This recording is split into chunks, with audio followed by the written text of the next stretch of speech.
worthy of God, who calls you into his kingdom and glory. Thanks, Dale. Good morning. It's good to see everybody this morning. Yesterday I helped my best friend move into his new house in Lebanon, and Kimberly and I walked in, and I don't like helping people move, but he kind of helped me move, so I owe him. We went over there. There's all these boxes in the truck, and I walk in the house and ready to get started, and he said, "Hold on 1 minute, I got to build a spaceship." What does that mean? But he took one of the big boxes, that something came in, and he's got two kids, 5 and 3 or 4 years old. And so before we did anything, he had to go in there and cut out the door in the box, so it'd swing open, and his daughter went in there. And so I got there, and she said, "Hey," because, she knows me, and she said, "Come see my dollhouse." And then the boy said, "It's not a dollhouse, it's a spaceship." And she said, "No, it's a dollhouse." And I thought, oh no, we're going to have to build another spaceship. It's been accommodated, but he didn't. We started moving, and we came in at one point, and he's talking to Kimberly and I, and the son came over. His son's, again, 4 or 5 years old, and he came over to talk to him, and my best friend looked at his, he was talking to us, and then the little boy came over, and my best friend looked at him, and he said, "Do you see me talking?" And the kid kind of, put his head down and walked away. And then right when there was a lull in the conversation, here he came. He came right back. And my friend looked at him and said, "Do you still see me talking?" And went away. And I don't see a whole lot of parents doing that anymore. We did it. Everybody just thought we were jerks. But I just don't see that. And this morning, it's not a parenting lesson. Let me tell you all how to parent. I don't need a lesson from me. Y'all did that farther back than I did. But I think the way we parent has changed. Part of that, I think, is culture. Part of that, I think I've told you before, I blame grandparents. Y'all kind of ruin stuff for us parents. You come in, and there's a different set of rules for grandparents, and I'm sure I'll find that out too. And then I'll ruin my kids, how they parent. Well, I'll take part in that. That's fine. But there's a lot of things that seem to change as the world gets older, as we get older, how we parent, how we do things, even how we think about doing church. We don't have as many people that go to this church today as we did 2 years ago, 3 years ago, and I'm sure there's a lot we could blame on that. We could, the pandemic, of course, is right up there. But what I don't want us to forget is that no matter how old we get or how long Una's been here or how long we will be here, there's still a job to do. There's still a job of trying to show people and convince people that God has to be a very important part of their life. And I think, I know a lot of that's changed. If you ever get time, you don't have to do it now unless you get really bored. But if you ever get on Amazon and just start looking at all the books that are out there, all of the things that are out there to help people really get accustomed to God and how they're trying to convince people to make God a part of their life. Let me give you the top 3. If you do you don't even have to do it because I'll give you the top 3. The top 3 on the search. Here's what the titles are: Unchristian, what a new generation really thinks about Christianity and why it matters. Second book is called Churchless, Understanding Today's Unchurched and How to Connect with Them. And then the last one is called Sticky Faith, Everyday Ideas to Build Lasting Faith in Your Kids. But here's the interesting part about all these books. None of them mention 1 Thessalonians 2. None of them. I'm not saying they're bad books. I'm not saying they're, because I didn't write them or, we didn't write them. They don't know what they're talking about. But it is a little troubling that when Paul talks about how we're going to reach people, how we're going to convince people, how you're going to talk to people, 1 Thessalonians 2, those 12 verses that Dale just read, that does constitute his method about how you and I are going to communicate with people. And I don't know if you noticed it, but he uses a parenting model. He doesn't go at it like, how to sell something in the marketplace. Well, that's how you got to sell people. Or he doesn't do it like we're selling cars. He doesn't do it like he's selling tents. He uses it as if it's a parenting model.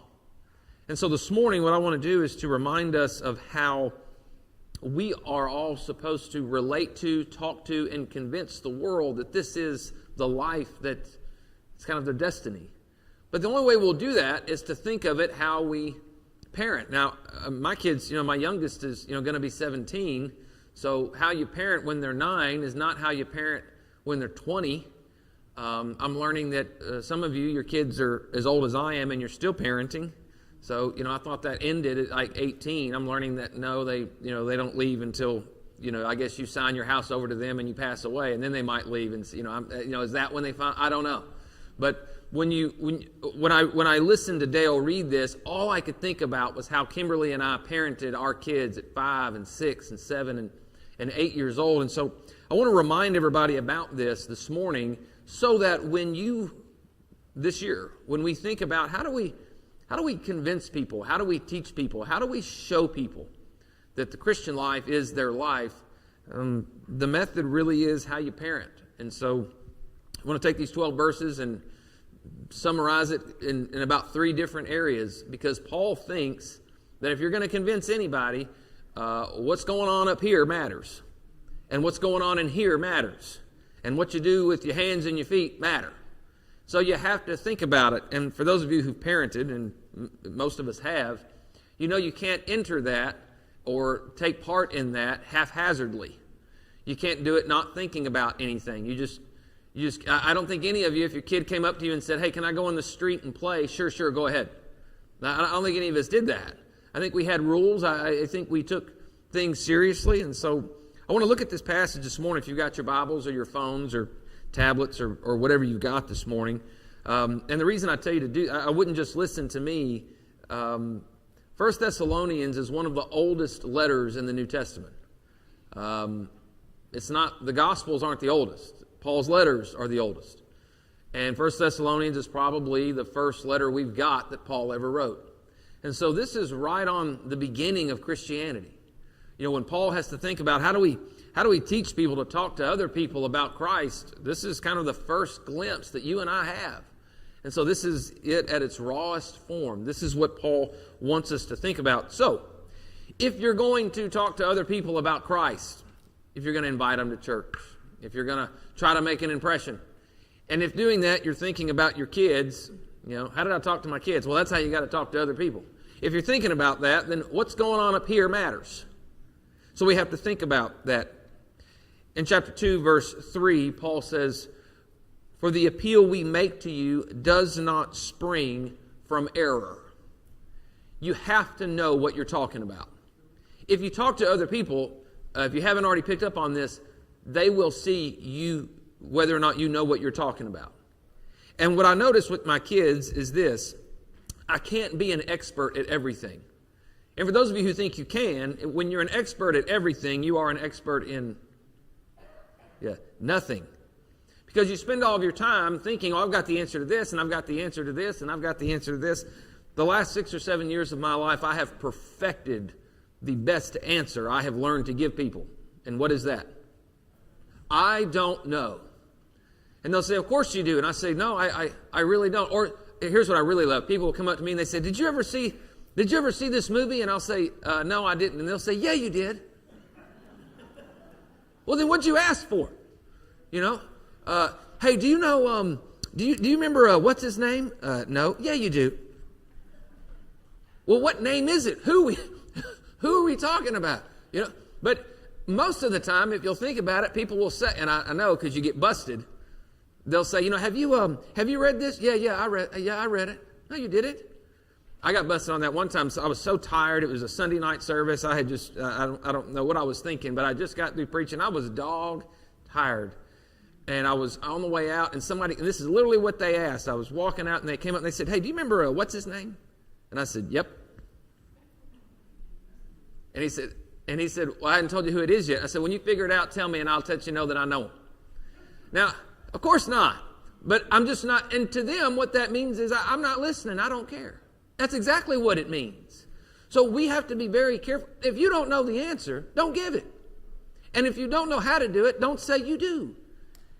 Because people will see right through that. Your kids see right through it. The kids know when Dad is just talking. Oh, I remember. No, you didn't. How about your dads? I remember when I went to school, went uphill both ways, 20 miles in the snow. Took me 8 years to figure out you can't go uphill both ways. Now, just took me a while to figure it out. But children see, you don't know what you're talking about. Izzy got a flat tire, I don't know, a few months ago, and I showed up, and Izzy got out, and she said, do you know how to do this? And I said, yeah, I've changed a few tires. And she said, well, do you know how to do it? She's got to make sure, and I changed her tire, and then, but here's my mistake. I changed her tire, and she said, I'll be in the car.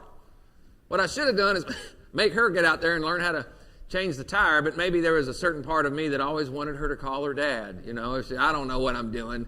If I was with Jaheim, maybe I would have stayed in the car and let him change my tire. I don't know. But the kids see through it, and Paul knows they see through it, which is why he has to tell you when you talk to people, you got to be careful about what's up here. And if you don't know a lot, well, don't say a lot. But if you don't know a lot, maybe you ought to know a lot. If we don't know what we're talking about, maybe we ought to learn what we're talking about. And I think that only comes from reading. We don't do a lot of that. But how else can you learn it? How else can you do that? We just have to read. We have to listen. And we have to figure out whether or not, when we talk to people, if we're actually going to tell them something that we know anything about. But it's not just here. It's here. You gotta guard this. They'll see through that. They'll also see through your motives. Look at verse 3 of chapter 2. Paul says, for the appeal we make does not spring from error or from impure motives, nor are we trying to trick you. He says, on the contrary, we speak as people who are approved by God to be entrusted with the gospel.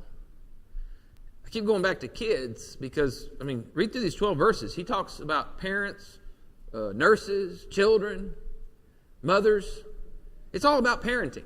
That's how we approach them. And if we think of it that way, your kids see when your motive ain't pure. They can see through it. I've told you this before. When I first started preaching, or not even first started, went back into preaching, the kids were 4 and 5 years old, and we'd pull up to the church, and I'd turn around, and I'd say, all right, when we get in here, when people talk to you, you look at them in the eyes. And because when we first got there, Izzy would hide behind, Kim's dress, and I'd watch Kimberly pull her out, and she'd say, go make friends. Put them out into the big dark world of the church hallway. But she'd do it, and the kids would sit there, and then, that church's a little bit, like Una. They came right up to him, hey, how you doing, stranger danger? But not here, though. Here we're okay.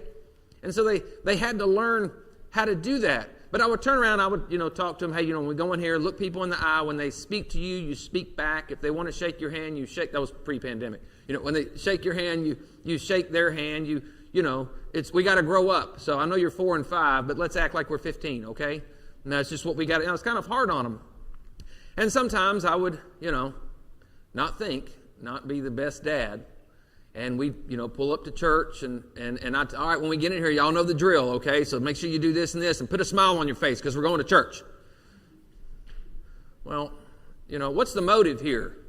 Is the motive that, we want them to act well in church, or is the motive make me look good? Kids see through that stuff. My kids still joke about it. Put a smile on your face, Dad. You're going to church. They see through it. They're not dumb. And let me tell you something, the world ain't dumb either. When you talk to other people about your faith, about your church, hey, I want you to come to church. Well, why? I don't know, our numbers are down. Contribution's kind of low. How much do you make? They see through that.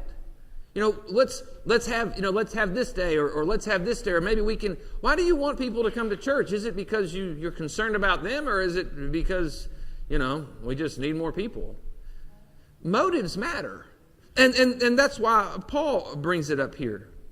When he talks about we didn't do this out of error or impure motives. I'm not asking y'all to be a Christian so I look better. And if you think that, well, you didn't get it from me. Our motivation cannot be about our own pride. But let me tell you what else it can't be. It can't be about other people's happiness either. I don't want to invite people to church because we'll make you happy. Look at verse 6. He says, we're not looking for praise from anybody, not from you or anybody else. Watched a video of, somebody sent me a video of their church, and it's like their new video to get people to come back to church.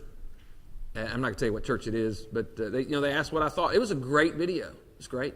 This church spent some money on these, and it's YouTube videos. But they sent the video, and it was of a guy sitting outside. It's a good-looking guy. He had on makeup. I guess I'm not wearing it. But, had on makeup, flashy suit. The colors looked good on the screen. And he was sitting out there, and he was talking to the screen. He was talking to those who watched the video. And the message was, if you come to our church, you're going to have a great time. And I'm not sure that that's going to stick. Not that if you come to church, I don't want to say that our video should be, if you come to Unit, it's going to be horrible. It's going to be the boringest hour. And I just think that if the motivation for people to become a Christian or to live the Christian life is because you're going to have a great time, I'm not sure Paul would have bought into that, because he doesn't buy into it here. He thinks that if we give people impure motives, it's just not going to work. It won't hold very long. It's like telling your kids, let's go to the doctor, you're going to have a great time. Remember the last time we went to the doctor, they gave me 4 shots and they left. I don't know. Oh, no, don't worry. Kids see through it. The world sees through it. They're not going to buy it. And if they do buy it, they'll think you're a fraud. Because they'll come here and they say, this wasn't always as fun as they said. They start talking about changing my life and stuff. They start talking about thinking about how I do things. That's not fun. I don't want us to sound like, how we convince people is to tell them it's all bad and you're not going to have any fun. But there is something more important. It's about up here, it's about here, but it's also about how we do it. In verse 5 that we just read, Paul says, we never used flattery. He says, remember when we were talking, he always said, I never used flattery, but I've looked at this word a jillion times, and it's funny, now that Greek word is, when you translate that Greek word or those phrases that have those Greek root words, now the English word that they're using to translate it is entitlement. That's, our language evolves, but the way that they saw that word using flattery is how you and I see the word entitlement, which I think is relevant for this day and age. Because most of those who grow up now think they deserve it. And you know why? Because we've done a really good job at telling them that they do. It's hard for a 7 or 8 year old to learn that the most important thing in a parent's life is not their next soccer game. That's tough, isn't it? I got a soccer game. I don't care. Well, that's tough. Some of you grandparents are thinking that's real mean. But we got other things to think about, like how are we going to cook the food? How are we going to do this? But it's hard to learn that the thing in your life is not the biggest thing in other people's lives. And what Paul tells them is, look, we didn't use that with y'all. We didn't come in and say, it's all about y'all. It's all about everything you do. When my kids were 8 and 9 years old, we never gave them our Wi-Fi code. Y'all got Wi-Fi in your house? We didn't give them the code. And the reason is I wanted to take it from them so that they couldn't get it. And if you've never taken a teenager's cell phone, or you've never taken the Wi-Fi code from an 8 and 9 year old, try that and see what happens. You ever seen people withdraw from drugs? It's kind of like that. I'm not lying to you. I've seen it. I've had to help people to get clean. I've had to watch them go through withdrawals of cocaine and heroin and methamphetamine. I've had to sit and watch them go through that. And I've had to watch my teenagers go without their cell phone. I will tell you, there are a lot of similarities. I'm dead serious. The first teenager I took the phone, he sat in his room and it was just, I said, what's wrong with you? He said, I can't do it. I said, you can't do what? He said, I can't quit. I said, quit what? He said, you took the phone. And I said, well, maybe we need to go without this. Maybe this would, but I thought, what have we done? But I don't think we're always entitled to everything. I don't think adults are entitled to everything. For some reason, I think we all think we are. But Paul says that's not going to work. If we are going to try to talk to people about what we think they should do, what we really shouldn't do is to convince them that everything's fun and you're going to have a great time. And anytime you get in trouble, God's going to be there for you. And any diagnosis you get, you'll come to church, we'll pray about it, and it'll all be good. Y'all had that experience? It ain't that, is it? No. When I preached for a military congregation, I'm one of the few who are just civilian. 15% of us are civilian. The rest of them are military or they work on base with military contractors. And I got to tell you, I never heard these guys, these chiefs and master chiefs and corporals, I never heard them when they talked about the military say that the reason they joined the military was because they got recruited and they said, you're going to have a great time and it's fun and you'll always get your way. For those of you who served in the military, I'm sure you laugh at that. But if you think about it, then why did you join the military? Well, there's something deeper. It wasn't about because I knew I'd have a great time and I was going to earn tons of money. Because when I would come back, everyone would just laud over me and tell me how great I was. Those Vietnam veterans know that's not true. So why did you do it? Well, the same reason that Paul thinks you ought to become a Christian. Well, we made this sound horrible. If you want to be a Christian, it's not going to be a great time. It's going to be horrible. No, we didn't say that. We just said that if we're going to make our case, it can't be all about how we can make them happy or show them they get what they deserve or show them that nothing's ever bad. So what are we going to do? This same chapter tells us that if you look at it closely. It's all about up here and here and how we do it. It's just a little different. If you look at 1 Thessalonians 2, verse 7, there's a key word here. He says, we were gentle among you like a mother caring for her little children. That's the NIV. But I bet we've got 4 or 5 different translations in here. All of them are different. This chapter has given scholars fits. Because there's some manuscripts that go one way and some manuscripts that go another way, and it has to do with how we've gotten the manuscripts, and so they've kind of had to sift through this here. But it may be the King James that's got it the best. Paul says in verse 7, Paul does not use the word mother. Paul says, we were gentle among you like a wet nurse. Some of us in the later generations, we're going to struggle with this. Like a wet nurse caring for her little children. Those of you who don't know what wet nurses are, back in the day, you can't go to Publix and buy formula. You got to contract that out. There were women whose job was to provide for your children. And most people don't have that kind of money. But for those who did have that kind of money, they still wanted their children to have milk. And so there were women who did that for you. And you hired them. And they came in and they fed your children. And Paul says, when you want to think about how to relate to the world, think of it like a wet nurse. And you're thinking, what? Paul says, it's not like parents. It's like a wet nurse. It's like someone who is hired to feed your children. 1 Thessalonians 2, verse 4, it's the King James. He says, but as we were allowed of God to be put in trust with the gospel, even so as we speak, not as pleasing men, but God, who trieth our hearts. And the reason I use the King James is because that same word is there twice. When Paul says, if you use the New American Standard Version, he says, we are allowed of God to be approved with the gospel. And God examines our hearts. It's the same word. This idea of being put into a trust. Why do we want to speak to people about who we are? Why are we trying to convince people? Here's the real mindset. What we have to teach them is that it's not about them. It's about God. It's not even about me. Why do you want me to come to church? Well, numbers are down. Why do you want me to come to church? Well, because, we're having a special day. Why do you want me to come to church? Because it's about God. And that's what God wants for your life. What about our motives?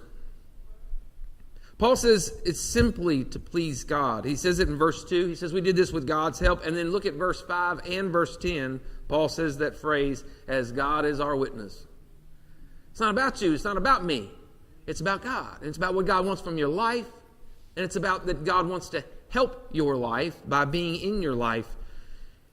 And what about how we do it? If our function to the world is as a wet nurse, funny thing about wet nurses in the ancient world, when you contracted them, when you signed the contract with them, you didn't just sign a contract for a wet nurse to come in and feed your kids every 2 hours. She came in and she lived in your house. And she taught your children. She taught them how to read. She taught them how to write. She taught them how to clothe themselves. She taught them how to do all of those things. And Paul says that was our role. Matter of fact, he says our role is as a wet nurse would do with her own children. Is there anyone in here? I'm not going to never mind, because you won't raise your hand out of fear. It's okay. My wife's mother was a school teacher. And so my wife, when she had to go through that grade, well, her mother's the only teacher.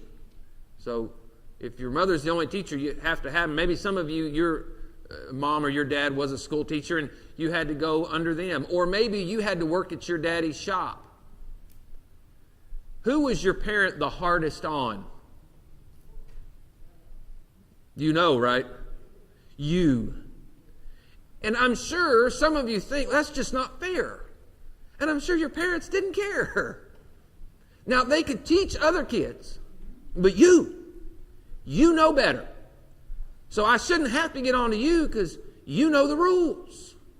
And Paul says our job with you is as a wet nurse with her own children. And do you think that a wet nurse had her own, that she was worse on them or she was a little bit more lenient on them? No, she was harder on them. And somehow we've reversed this in 2022. We'll be hard on the world, but easiest on our own. And is it any wonder why they won't listen to our own? Because we didn't want them to, we want everybody else to experience it, just not ours, and that's just not going to happen. So somehow we have to find this way of showing people that we will be hardest on our own. And matter of fact, I've seen it in the church. We're hard on the world and easy on the brethren. Why did that switch? We got to be hardest on one another and a little bit easier on the world. They don't know better. We do. And so we have to find some way to show them that not only do we know better, but we're willing to act better. I know this all seems like callous. We're never going to convince anybody to come to church here. We just make them think there's no fun in it, or there's nothing for them. There's something for them. And what's for them is a new way of life. And here's how we do it. We show them that our motives are pure. We show them that we care about them, that we care about God, and we show them that what we ask of them is what we ask of one another. Look at verse 8. Paul says, we loved you so much, we were delighted to share with you not only the gospel of God, but our very lives. That's how we do it. I remember my wife telling my kids, all four of them at different times, I ain't your friend. Some of you look shocked. I don't tell them that now. They're 20. That's just mean. I'm not your friend. Unless you ask me for money. I ain't your, But she'd tell them, they were young, 6, 7, 8 years old. And they'd come to her, but I remember her, I can almost remember at least 3 out of the 4, where I saw her. But she would tell them, and they would look at her, and she would say, I'm not your friend, I'm your mother. My job is not to, make it all easy on you. My job is to convince you that there is a better way. But here's what I remember. That those children knew that this woman's job was not just to share her life, but they believed she would give her life. And that's what made the difference. That she could talk to them that way, she could teach them, she could relate to them, because here is a woman who would not only share her life, she'd give her own for you. Isn't that what the world's going to have to believe too? If we are going to convince them, we have to show them that we not only want to share this God with you, but we will give our very lives for you if that's what it takes. And this morning the call is not, go get the world and bring them in. The call is to look at your own life and to ask you, what do you know? Do you know enough? We got to start fixing it.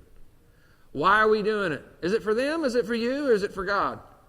And how are we going to do it? We'll do it by you sharing your life. But maybe you need to ask yourself this: is your life worth sharing? And if it's not, let's begin there.